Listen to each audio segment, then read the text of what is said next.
ಗೊರಕೆ ಹೊಡೆಯುವವರಿಗೆ ಆ ಶಬ್ದ ಕಿರಿಕಿರಿ ಮಾಡುವುದಿಲ್ಲ. ಪಕ್ಕದಲ್ಲಿ ಮಲಗಿರುವವರಿಗೆ ಮಾತ್ರನೇ ತುಂಬ ಕಿರಿಕಿರಿಯನ್ನು ಉಂಟು ಮಾಡುತ್ತೆ. ನಿಶ್ಚಿಂತೆಯಾಗಿ ನಿದ್ರೆ ಬರುವುದಿಲ್ಲ. ನಾವು ಮಲಗಿದ್ದಾಗ ಶ್ವಾಸವು ಸರಿಯಾಗಿ ದೊರಕದೆ ಗಟ್ಟಿಯಾಗಿ ಶ್ವಾಸವನ್ನು ತೆಗೆದುಕೊಳ್ಳುವುದರಿಂದ ವೋಕಲ್ ಕಾರ್ಡ್ಸ್ ಹೆಚ್ಚಾಗಿ ವೈಬ್ರೇಟ್ ಆಗಿ ಧ್ವನಿ ಹೆಚ್ಚಾಗಿ ಬರುತ್ತೆ. ಇದಕ್ಕೆ ಗೊರಕೆ ಅಂತ ಕರೀತಾರೆ.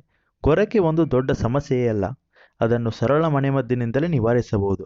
ಆದರೆ ಈ ಮನೆಮದ್ದುಗಳನ್ನು 1 ತಿಂಗಳು ಮಾಡಲೇಬೇಕು. ಹಾಗೆ ಇದನ್ನು ಊಟದ ನಂತರ ಮಲಗುವ ಮೊದಲು ಸೇವಿಸಬೇಕು. 1 ಗ್ಲಾಸ್ ಉಗುರು ಬೆಚ್ಚಗಿನ ನೀರಲ್ಲಿ 1 ಚಮಚ ಜೇನುತುಪ್ಪ ಮತ್ತು 1 ಚಮಚ ಅರಿಶಿನ ಪುಡಿ ಮಿಕ್ಸ್ ಮಾಡಿ ಕುಡಿಯುವುದರಿಂದ ಗೊರಕೆ ಕಡಿಮೆಯಾಗುತ್ತೆ. ಹಾಗೆ 1 ಗ್ಲಾಸ್ ಬಿಸಿ ಹಾಲಿನಲ್ಲಿ 1 ಚಮಚ ಅರಿಶಿನ ಪುಡಿ ಹಾಕಿ ಕುಡಿಯುವುದರಿಂದಲೂ ಕೂಡ ಗೊರಕೆ ಕಡಿಮೆಯಾಗುತ್ತದೆ. 1 ಗ್ಲಾಸ್ ತುಂಬ ಬಿಸಿ ಇರುವ ನೀರಿಗೆ 10 ಪುದೀನ ಎಲೆಗಳನ್ನು ಹಾಕಿ ನಂತರ ಅದು ಉಗುರು ಬೆಚ್ಚಗಾದ ಮೇಲೆ ಎಲೆ ತೆಗೆದು 1 ಚಮಚ ಜೇನುತುಪ್ಪ ಮಿಕ್ಸ್ ಮಾಡಿ ಕುಡಿಯಿರಿ. ಆಗ ಕೂಡ ಗೊರಕೆ ಕಡಿಮೆಯಾಗುತ್ತದೆ.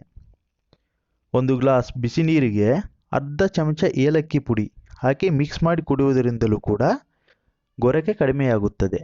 ಒಟ್ಟಿನಲ್ಲಿ ಪ್ರಸ್ತುತ ದಿನಗಳಲ್ಲಿ ಫ್ರೆಂಡ್ಸ್, ಪಿಜಿಗಳಲ್ಲಿ ಇರೋರಿಗೆ ಇಂಥ ಸಮಸ್ಯೆಗಳು ಹೆಚ್ಚಾಗಿವೆ. ಹಾಗಾಗಿ ಈ ಮನೆಮದ್ದುಗಳನ್ನು ಬಳಸಿ ಖಂಡಿತವಾಗಿಯೂ ನೀವು ಸುಖವಾದ ಮತ್ತು ನೆಮ್ಮದಿಯಾದ ನಿದ್ರೆಯನ್ನು ಮಾಡುವಿರಿ.